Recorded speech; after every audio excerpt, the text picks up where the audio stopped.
जय माता दी दोस्तों। स्वागत है आपका हमारे YouTube चैनल पर। आज मैं आपको इस वीडियो में सुनाऊंगी वैशाख शुक्ल पक्ष में आने वाली मोहिनी एकादशी की व्रत कथा। इस कथा को सुनने मात्र से ही आपको मोहिनी एकादशी व्रत का आधा फल प्राप्त हो जाएगा। आइए करते हैं कथा को प्रारंभ।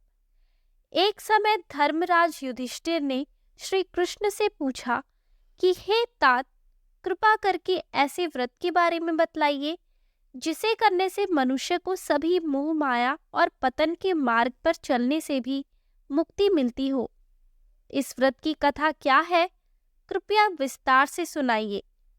तब श्री कृष्ण बोले कि हे धर्मराज, ऐसे एक व्रत के बारे में मैं आपको बतलाता हूँ।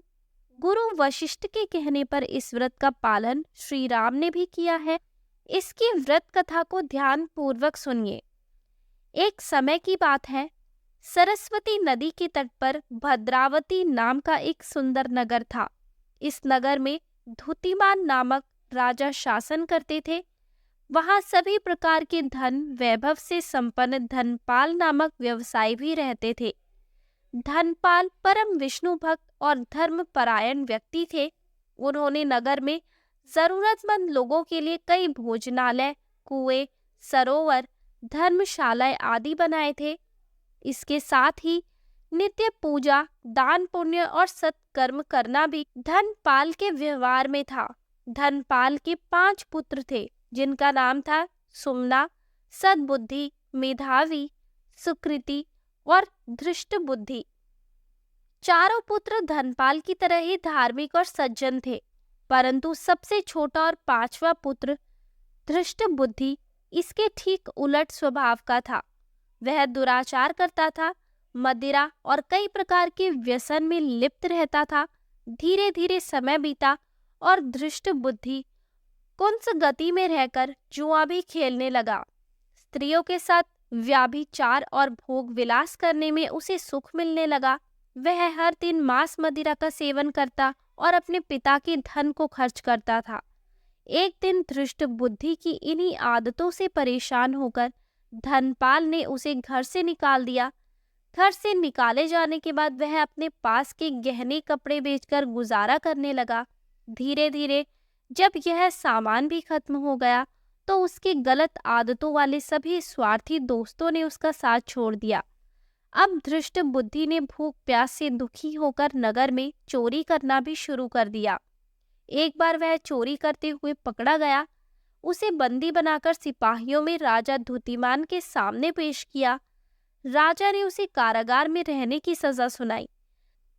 जब उसकी कई महीनों की सजा खत्म हुई और वह कारागार से बाहर आया, तब राजा ने उसे नगर से निकल जाने को कहा।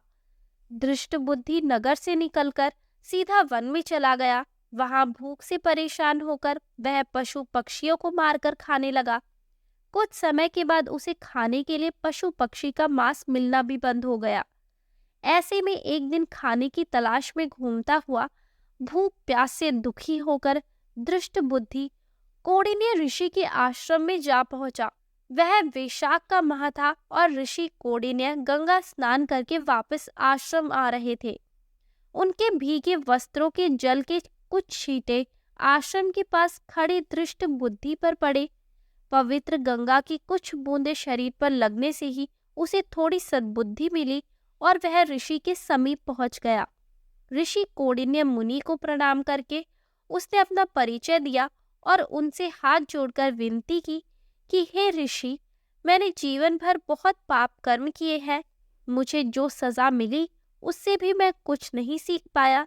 अब मैं अपने पापों का प्रायश्चित करना चाहता हूँ।